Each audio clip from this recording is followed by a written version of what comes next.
Министри од ресорите екологија, економија, транспорт и врски ги вкрсти аргументите со активистите кои бараат алтернатива за гасоводната траса која поминува низ планината Водно.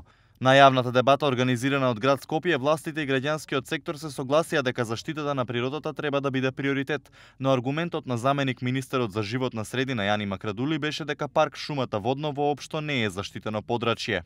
За жал, кога се променил законот за заштита на природата, имал обврска некој за 6 години да достави предлог да направи валоризација или ревалоризација на Водно, да го достави тоа до Министерството за животна средина, Министерството за животна средина да го прогласи или не за заштитено подрачје, но тоа во овој момент не е случајно.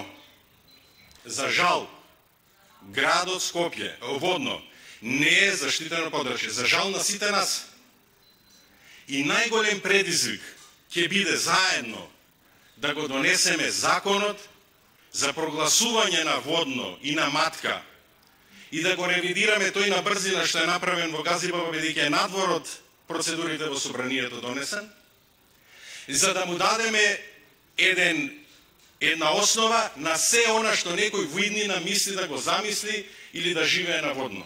Трасата која поминува низ Водно, според Макрадули е избрана токму поради тоа што станува збор за подрачје со нискостеблести шуми кои имаат мало значење според европските стандарди, на што реагираше Татјана Стојановска од Сдруженијето Го сакам Водно. Таа посочи дека со законот за ревалоризација за кој власта ги консултира и активистите, парк шумата Водно се предвидува да стане заштитено подрачје. Тука Министерството требаше да се огласи во однос на тоа дека оваа физибилити студија не се на заштитено подрачје.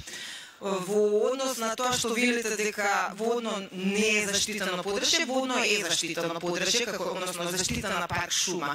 Сега нели законот за ревалоризација не е донесен, но токму за тоа па уште нешто ќе ве прашам. Зошто дозволувате градби во период на носење на истиот? Не е дека можете да си земете од одговорност тука. Значи, ако се носи закон за ревалоризација на одредена област, ве молам, зашто не кажете стоп со градбата, причекајте, ние мораме да направиме да го изведеме овој закон, па потоа може да видиме што може понатаму. Значи, дозволувате нешто што понатаму во иднина би било забрането според некои наши сознања, така. Дополнително активистите апелираа нивниот отпор да не добива меѓуетничка конотација и нагласија дека тие единствено се противат на уништувањето на Водно, но се запознаени со придобивките од гасификацијата. Токму за ова зборуваше министерот за економија Крешник Бектеши, посочувајќи дека земјава од тоа ќе има и еколошки и економски бенефит. Но и покрај тоа што активистите и на денешната дебата понуди алтернативни решенија, сосема очигледно е дека власта нема да отстапи од сечата на Водно за да продолжи со изградбата на гасоводната траса. На дебатата министерот за транспорт и врски не отстапуваше од реториката дека веќе е направено стеснување на трасата, а дека уништените зелени површини дополнително ќе бидат пошумени.